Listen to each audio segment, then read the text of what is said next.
Hi everyone, welcome to my channel.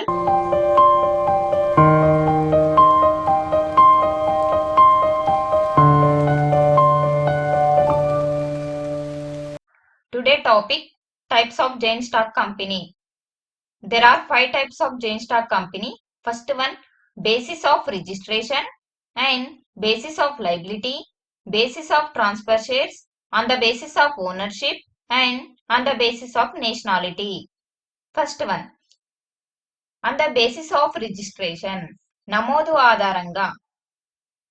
In that first one, chartered companies. Historically, most of the 16th and 19th centuries companies were set up through a royal chartered. Example, East India Company. This form of organization does not exist. Chartered కంపెనీలు పూర్వ రాజ్యాంగం ప్రకారం 16 మరియు 19వ శతాబ్దంలో royal chartered ఆధారంగా ఏర్పడ్డాయి. ఉదాహరణకు east India కంపెనీని తీసుకోవచ్చు. ఈ రకమైన కంపెనీలు ప్రస్తుతం ఏ దేశంలో ఏర్పాటు కావడం లేదు.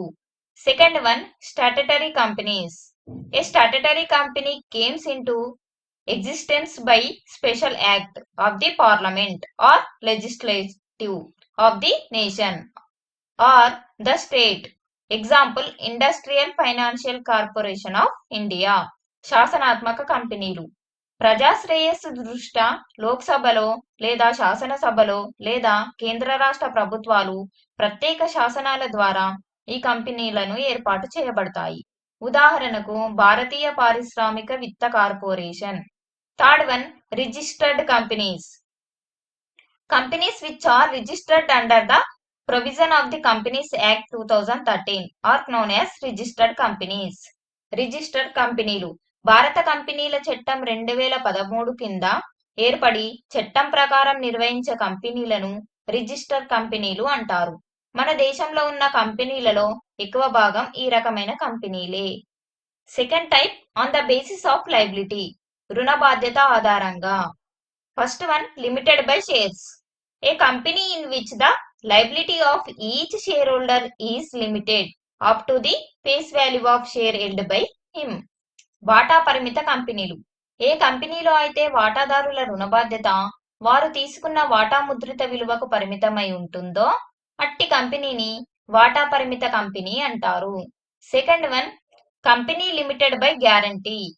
The liability of each member is limited to the extent of guarantee to contribute in the event of winding up of a company. The fixed guaranteed amount is to be paid at the time of winding up of a company. పూచీ పరిమిత కంపెనీలు. ఈ కంపెనీలు సామాన్యంగా లాభాపేక్ష లేని కళలు, సంస్కృతి, సాంఘిక సంక్షేమం మొదలైన వాటి వ్యాప్తి వికాసానికి ఏర్పడతాయి. Third one, unlimited companies. The companies registered without limiting the liability of members are called unlimited companies. It is not widely used. అపరిమిత కంపెనీలు. ఈ రకమైన కంపెనీలలో సభ్యుల రుణ బాధ్యత అపరిమితం. కంపెనీ పరిసమాప్తి సమయంలో కంపెనీ చేసిన అన్ని అప్పులకు వాటాదారులు బాధ్యత వహించాలి. ప్రస్తుతం ఇలాంటి కంపెనీలు మనుగడలో లేవు. Third type of company, according to transferability of shares. వాటాల బదిలీ ఆధారంగా. First one, private company. Company act 2013 as defined with a minimum paid up capital of rupees 1 lakh or more. Providing capital purpose does not issue prospectus.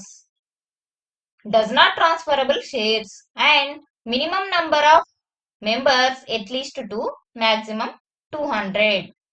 Non-membership persons should not take deposits. Private company. కంపెనీల చట్టం 2013 ప్రకారం private company అంటే చెల్లించిన వాటా మూలధనము రూపాయలు 1 లక్ష లేదా అంతకన్నా ఎక్కువగా ఉండాలి మరియు మూలధన సేకరణకై పరిచయ పత్రం జారీ చేసే అధికారం లేదు, కంపెనీ వాటాలు బదిలీ చేసే వీలు లేదు మరియు కంపెనీ కనిష్ట సభ్యుల సంఖ్య 2, గరిష్ట సభ్యుల సంఖ్య 200. సభ్యులు కాని వారి నుంచి డిపాజిట్ల సేకరణకై అనుమతి లేదు. Second one, public company. The India Company Act says that all companies other than private companies are called public companies.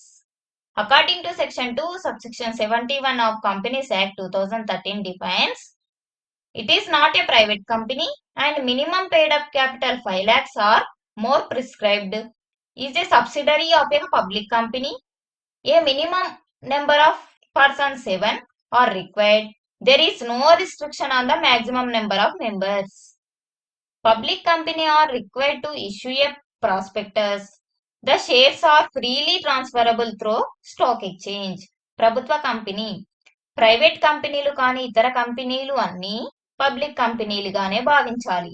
భారత కంపెనీల చట్టం 2013 సెక్షన్ 2 సబ్సెక్షన్ 71 ప్రకారం ప్రైవేట్ కంపెనీ కానివన్నీ ప్రభుత్వ కంపెనీలే.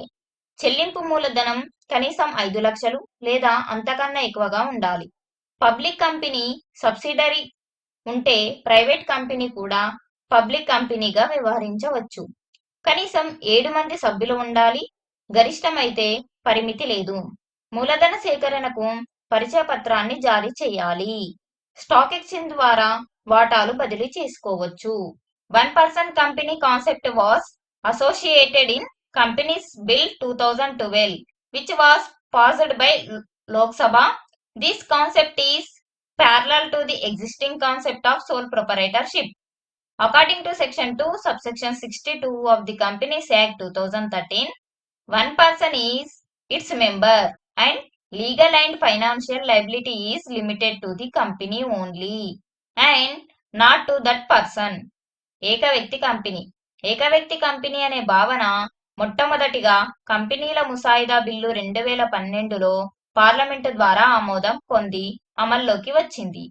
ఇది సొంత వ్యాపార వ్యవస్థ భావనకు అతి సమీపంలో ఉంటుంది. కంపెనీల చట్టం 2013 సెక్షన్ 2 సబ్సెక్షన్ 62 ప్రకారం కంపెనీలో ఒకే వ్యక్తి సభ్యుడిగా ఉంటూ న్యాయాత్మక మరియు ఆర్థిక రుణబాధ్యత సభ్యునితో నిమిత్తం లేకుండా కంపెనీకి మాత్రమే పరిమితమై ఉంటుంది.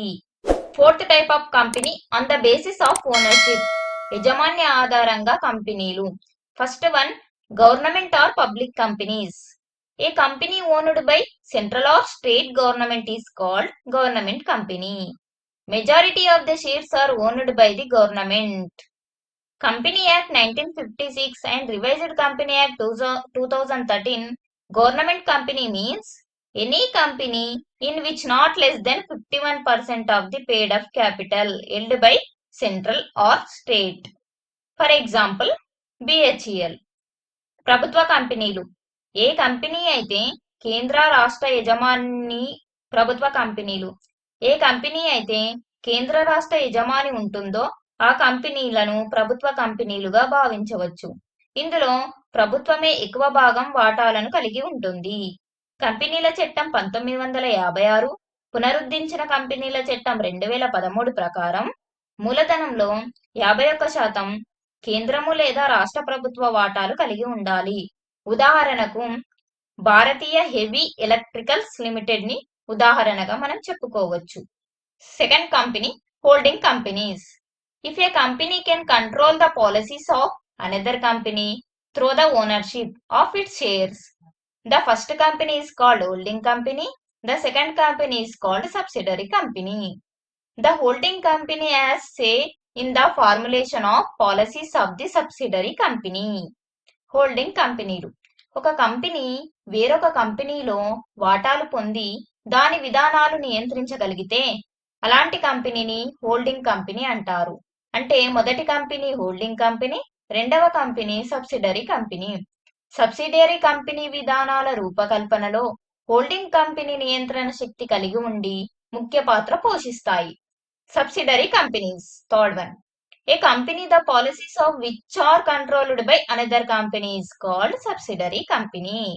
If the formation of board of director is controlled by another company, if the other company controls more than half of its total voting power, and if half of the maximum value of its share is owned by another company. Subsidiary కంపెనీలు. ఏ company నియంత్రణాధికారం వేరొక company చేతుల్లో ఉంటుందో ఆ కంపెనీని subsidiary company లేదా అనుబంధ company అంటారు. దాని డైరెక్టర్ బోర్డు నిర్మాణాన్ని వేరొక కంపెనీ శాసిస్తున్నప్పుడు మరియు దాని యొక్క మొత్తం ఓటింగ్ హక్కుల్లో సగానికి పైగా వేరొక కంపెనీకి ఉన్నప్పుడు, లేదా అది జారీ చేసిన వాటాలలో సగానికి పైగా వేరొక కంపెనీ కొనుగోలు చేసినప్పుడు ఆ కంపెనీని సబ్సిడరీ కంపెనీ అంటారు. For example, X company, Y company. There are two companies already existing in the companies. So, X company is controlled or managed by company. So, Y company is under X company. So, X company is a holding company, Y company is a subsidiary company. Fifth type of joint stock company on the basis of nationality. జాతీయ ఆధారంగా joint stock company రకాలు. First one, Indian companies. A company incorporated in India under the Companies Act 2013. Whether operating in India or outside is called as Indian company. స్వదేశీ కంపెనీలు. మన దేశంలో అమలులో ఉండే కంపెనీల చట్టం కింద నమోదై కేవలం దేశంలో మాత్రమే వ్యాపారం చేస్తూ ఏ ఇతర దేశంలో కానీ వ్యాపారం కొనసాగించినట్లయితే వాటిని స్వదేశీ కంపెనీలు అంటారు. Second one, foreign companies. A foreign company means company incorporated outside India but as a place of business in India through the branches or agencies. విదేశీ కంపెనీలు. విదేశాలలో నమోదై భారత్లో వ్యాపార కేంద్రాలు ఏర్పాటు చేసుకొని కంపెనీలను విదేశీ కంపెనీలు అంటారు. భారత్లో అవి తమ శాఖల ద్వారా లేదా ఏజెంట్ల ద్వారా వ్యాపారాన్ని నిర్వహిస్తాయి. Thank you. Please subscribe and like my channel. If you have any doubts, comment below.